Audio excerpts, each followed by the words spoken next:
मेरा नाम शीला सूद है। मैं कैनरा बैंक से रिटायर हुई हूँ और मैं मुरादाबाद में सेटल्ड हूँ। उनका नाम सुनील कुमार सूद मेरे हस्बैंड है, 62 के थे और वो मुरादाबाद ही रहते। तो he was working in a wooden factory for the past 2 years and he was very active. देखिए, उनकी health condition was very good. जैसे बॉडी पेन, किसी को हाई फीवर, ये सब चीज़ें थी ही नहीं हमें। बीपी सब नॉर्मल रहता था, शुगर नहीं रहता था, लेकिन उनके डब्ल्यूबीसीज हाई रहा करते थे जब हम कभी मेडिकल चेकअप कराए थे। हमें एक्चुअली कोविड हुआ था, फरवरी 8 को कंफर्म टेस्ट पॉजिटिव हुआ था। हम दोनों का एंटीजन पॉजिटिव नहीं आया था, बट आरटीपीसीआर तो पॉजिटिव आया था। सो पूरी क्वारंटाइन भी थी, मेडिकेशन भी लिया। बहुत ज्यादा हम लोगों को, इसको कहना चाहिए, सिवियर नहीं था। टोटल 14-15 डेज हम लोगों ने टोटल आइसोलेशन किया, literally in one room. By 12th और 13th हम लोग सही हो गए थे और 25 तारीख को वापस से टेस्ट करवाया। मुरादाबाद में प्राइवेट को एक तरह से बैन सा कर दिया था, तो आपको गवर्नमेंट हॉस्पिटल में ही जाके करवाना था। वहां हम गए, हमारे टेस्ट नेगेटिव भी आए हैं।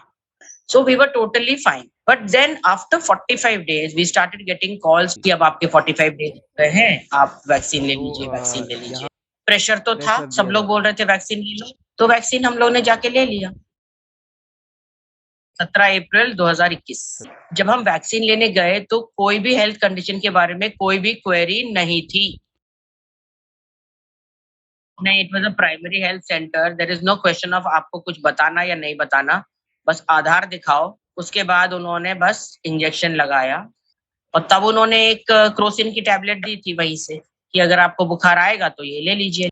और इनफैक्ट वो उन्होंने विटामिन सी और जिंकोविट वगैरह दिया था, तो देयर वाज़ नो प्रॉब्लम। बुखार भी था, एंटीबायोटिक 3 दिन था, 5 दिन एक और टैबलेट था, वो भी था। एवरीथिंग वाज़, मतलब हमने तो बिल्कुल टू द डॉट लिया सारी दवाई and we were totally fine. लेकिन हम लोगों ने फल भी खाया, सैलेड भी खाई, खिचड़ी-विचड़ी, everything we did very carefully because we were very careful और हमें कोई प्रॉब्लम हुआ। 17 तारीख को तो हम लोग ठीक थे, लेकिन हम इट वाज़ एक्सपेक्टेड कि बुखार आएगा, तो 18 तारीख को तो हम दोनों को बुखार था। लेकिन उन्होंने डोलो बोला खाने को, डोलो भी खाया, सुबह-शाम खाया। 18 को बुखार था हम दोनों को, 19 को भी बुखार था हम दोनों। 20 तारीख को बाय दोपहर के बाद मैं तो ठीक हो गई, लेकिन मेरे हस्बैंड की बुखार उतरी ही नहीं। ना 20 को उतरी, ना 21 को उतरी, ना 22 को उतरी। बॉडी पेन, नेक पेन, बहुत पेन था। 23 तारीख को फिर हमने डॉक्टर को कंसल्ट किया और उन्होंने एंटीबायोटिक शुरू भी कर दी, जनरल फिजिशियन। उन्होंने कहा हो जाता है, किसी-किसी को बुखार 5 दिन भी रहता है, किसी-किसी को 9 दिन भी। तो मैंने कहा था अब आप टेस्ट करवा लो। तो उन्होंने कहा मैडम वैन फ्री नहीं है, आज भी नहीं है, कल भी नहीं है। फाइनली 25 तारीख को वैन आई है। तब तक मेरे हस्बैंड की तबीयत काफ़ी बिगड़ गई थी। मतलब कमज़ोर हो गए थे, चलने में दिक्कत हो रही थी बुखार के वजह से। ऑक्सीजन लेकिन सही था। 95, 96, 97, 89, 90, 92 थोड़ा-सा फ्लक्चुएट था। फिर 25 तारीख को जब टेस्ट लिया तो एंटीजन फिर भी नेगेटिव आई। लेकिन टेस्ट का रिपोर्ट ना दिस इज़ मेरी ये ज़िंदगी में सबसे बड़ी यही एक रिग्रेट रहेगी कि मैं किस जगह में थी जहाँ पे रिपोर्ट जो है ना 26 को आई, ना 27 को आई, ना 28 को आई। वो रिपोर्ट ही नहीं आई तो व्हाट इज़ द यूज़?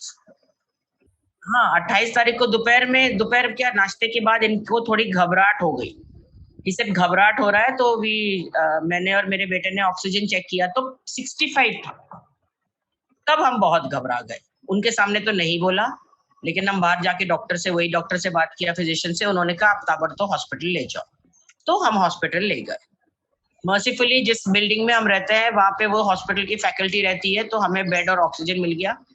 ऐसे बहुत लोग थे यूपी में जिनको बिना बेड और बिना ऑक्सीजन के लिए गाड़ियों में, एम्बुलेंस में दम तोड़ दी। लेकिन ऐसा नहीं था, मेरे हस्बैंड के केस में ऑक्सीजन मिला एंड एक ही दिन वो एडमिट थे। मतलब जब तक ये प्रोसीजर हुआ मुझे लगता है 12:30 हो गया होगा दोपहर में। 12:30 बजे तो एडमिट हो गए। इमीडिएटली ऑक्सीजन दे दिया और इमीडिएटली 65 से 87 हो भी गया। फिर आइसोलेशन वार्ड में ले गए। उसके बाद हमारी कोई कांटेक्ट नहीं थी, सिर्फ फोन पे था। उन्होंने कहा पानी भिजवा देना, ही वाज ओके। दोपहर में उन्होंने कुछ एक व्हाट्सएप का कुछ फॉरवर्ड भेजा, ही वाज ओके। शाम को 7:30 बजे के करीब ही मेड अ मैसेज कि मुझे चद्दर तकिया वगैरह लाना पड़ेगा शायद। That time also he was okay. 8 बजे मैंने फोन पे किया बात, मैंने कहा कैसे लग रहा है, कह रहे सही है यार। मैंने कहा ठीक हो जाओगे, 95 हो गया आपका। तो ही सर अच्छा, मेरी इतनी रिग्रेट है कि अगर मुझे पता होता ये लास्ट सेंटेंस है मैं तो और बात कर लेती। कभी नहीं सोचा था, because he was hale and hearty. फिर 9:30 के करीब I rang him up, he didn't pick up the phone.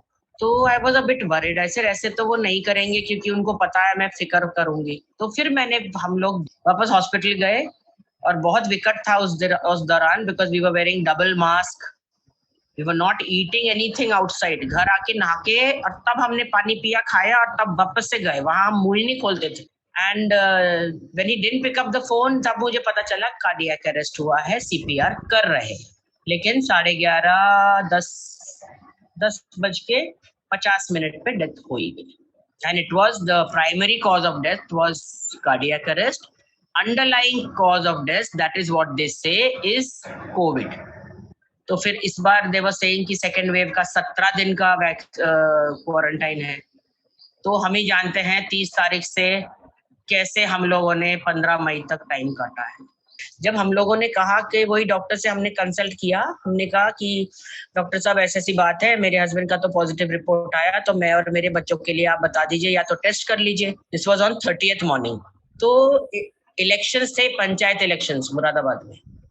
तो वो डॉक्टर ने जो मुझे बात बताई, मतलब मैं आज तक उस बात से गेट ओवर नहीं कर पाई। उन्होंने कहा मैडम मैं आपको क्या बताऊं, हम सब डॉक्टर्स की ड्यूटी वोट काउंटिंग में लगी है, वोट काउंटिंग में।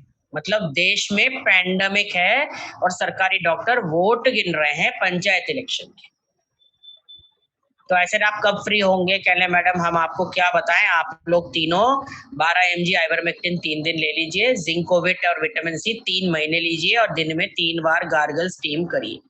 मैं इतना ही कह सकता हूँ क्योंकि मैं आ नहीं पाऊंगा। मतलब this is what the condition of the country is. यहाँ पे लोग लाशें बिल्कुल पेड़ की तरह गिर रहे हैं और इन्हें इलेक्शन की पड़ी है। और बाद में मेरे कम से कम 6-7 जानने वाले हैं, जानने वाले मीन्स जानने वाले के जानने वाले, जो टीचर्स थे जिनकी ड्यूटी लगी थी और वो खत्म हो गए। बाद में मुआवजा मिला होगा, आई डोंट नो, हम लोगों को तो नहीं। हम लोगों को तो एक 50,000 समथिंग कोविड डेथ के लिए मिला था। किसी ने मुझे वार्न किया था इस बातों के लिए, तो हमने अपना एम्बुलेंस कर लिया था पैसे देके, एंड पीपीटी किट में बच्चे लेके आ गए।